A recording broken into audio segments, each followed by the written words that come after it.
In Matthew 6:24, Jesus teaches us that one cannot serve two masters. No one can serve two masters. Either you will hate the one and love the other, or you will be devoted to the one and despise the other. You cannot serve both God and money. This verse illustrates the conflict between devotion to God and the pursuit of material wealth. Some interpret this to mean that true Christians must reject all possessions, viewing material goods as inherently evil and advocating for a life of poverty. However, this perspective, while seemingly virtuous, can be misleading and lead to what can be termed as artificial piety. Material possessions themselves are not evil. Even Jesus used material goods during his time on earth, underscoring their necessity for daily life and societal function. The real issue arises when possessions become the focal point of one's life, leading to idolatry. When individuals begin to idolize their belongings, elevating them to the status of worship, materialism becomes destructive. Jesus' warning is clear: ultimate loyalty cannot be divided between God and the endless pursuit of material wealth. We also encounter the prosperity gospel, which claims that strong faith leads to great wealth and perfect health, suggesting that true believers will never face hardship. This teaching links spiritual righteousness with material success, which is misleading. Equally problematic is the lesser-known gospel of lack, which suggests that poverty equates to greater holiness, promoting a misguided sense of spiritual superiority among the impoverished. Both extremes, the prosperity gospel and the gospel of lack, distort the core Christian message. They either overemphasize the acquisition of wealth or the virtue of poverty, missing Jesus' true teaching about the dangers of materialism. As followers of Christ, our focus should be on living lives that reflect his teachings and values, rather than fixating on accumulating or renouncing possessions as ends in themselves. This world is deeply fixated on material possessions, with messages all around us promoting the idea that our main goal should be to acquire more. Our society constantly bombards us with the notion that we must own the latest car, the newest phone, the trendiest clothes, and amass the most money. But I ask you, what about your soul? What about your eternity? Death is a certainty for all of us, and when that time comes, all the possessions we've accumulated to appease the god of materialism will be left behind. As believers, we must critically assess what we value. Are we nurturing our souls and preparing for eternity, or are we too caught up in the material world? This is a call to reevaluate our priorities, ensuring they align with eternal truths rather than transient material gains.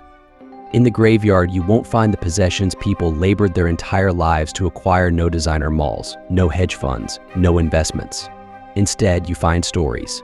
Have you ever paused to read the epitaphs in graveyards? An epitaph is a short text honoring a deceased person, traditionally inscribed on their tombstone. I once read an epitaph that stated, "Not lost to memory, not lost to love, but gone to the Lord's house above." Such purity in those words. Eventually, we all will be forgotten by this earth. Those who loved and remembered us will also pass away. But there is one who will never forget us, one who always loves us, one who died on the cross for us so that we might spend eternity in God's house above. John 14:2-3. Another epitaph I encountered read, "At rest in Jesus, this is the heart's cry of every born-again believer to spend eternity with Christ." Christ, just those 5 letters encapsulate the deepest desire of a faithful soul to rest in him, for Christ is our love. Philippians 1:21. I also came across a tombstone that simply stated, "Forgiven." Ephesians 1:7. In the graveyard, there was a tombstone with just one word: forgiven. This simple marker delivered a profound message about redemption. What greater aspiration could one have than to be absolved of their sins? These epitaphs remind us of life's true priorities. As we navigate our journey, we should focus on building our spiritual legacy, understanding that physical possessions are transient. Only deeds done for Christ endure, offering true rest and forgiveness. In Matthew 6:19-21, we are advised against hoarding earthly treasures, which are vulnerable to decay and theft. Instead, we are encouraged to accumulate heavenly treasures, untouched by corruption, where our hearts should also reside. Heavenly treasures, unlike worldly wealth, are eternal and imperishable. They are amassed through acts of kindness, mercy, love, and unwavering faith, enriching our spirits and shielding us from material distractions. Daily we face the seductive allure of materialism, which can divert our focus from eternal values to fleeting gratifications. Luxuries like a well-furnished home, the latest cars, or designer brands may captivate us, yet in eternity's grand scheme, they are mere transient threads. Psalm 90:12 underscores the importance of recognizing our mortal limits, urging us to live with eternity in mind and seek wisdom. This wisdom, acquired through divine guidance and reflective living, helps us evaluate the significance of our pursuits. Are we enriching our eternal portfolio or merely amassing a stockpile destined to decay? Moses sought this discernment, directing us to invest in relationships, spiritual growth, and the well-being of others' investments yielding eternal dividends. Youth often brings the illusion of endless time, leading many to indulge without considering consequences or mortality. Each day, however, is a precious currency shaping our eternal destiny. In a culture obsessed with material wealth, success is often measured by accumulation. Jesus, however, offers an alternative standard: the state of our hearts and the nature of our treasures. Matthew 6:21 highlights that where our treasure is, our heart will be also.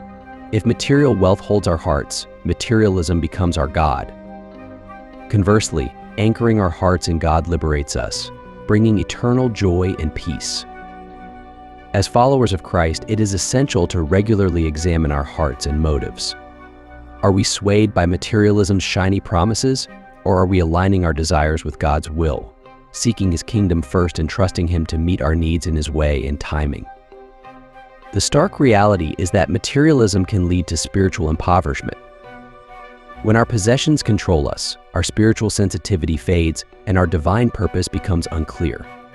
Jesus warned strongly about the danger of trying to serve two masters, Matthew 6:24. God requires our undivided devotion, not a split allegiance. Viewing life through the lens of eternity should inspire us to live differently, purposefully, and generously, engaging in acts of love and service that reflect God's grace. Each day brings new opportunities to store up treasures in heaven, where true security lies. Our salvation isn't determined by our material possessions, which is why both the prosperity gospel and the gospel of lack are dangerous. These teachings are not mere theological ideas, they have real-world consequences for believers worldwide. The prosperity gospel, often exported from America to other parts of the world, suggests that material wealth is a sign of divine favor. However, America's wealth is due to historical and economic factors, not inherent righteousness. In less affluent nations, devout believers still fervently love God and seek His presence despite their economic hardships. On the other hand, the gospel of lack, which views material wealth as almost demonic, is equally harmful. Possessions themselves are not evil. Wealth is not sinful, nor is modest living a sign of greater righteousness. As 1 Samuel 16:7 says, "The Lord does not see as man sees. Man looks at the outward appearance, but the Lord looks at the heart."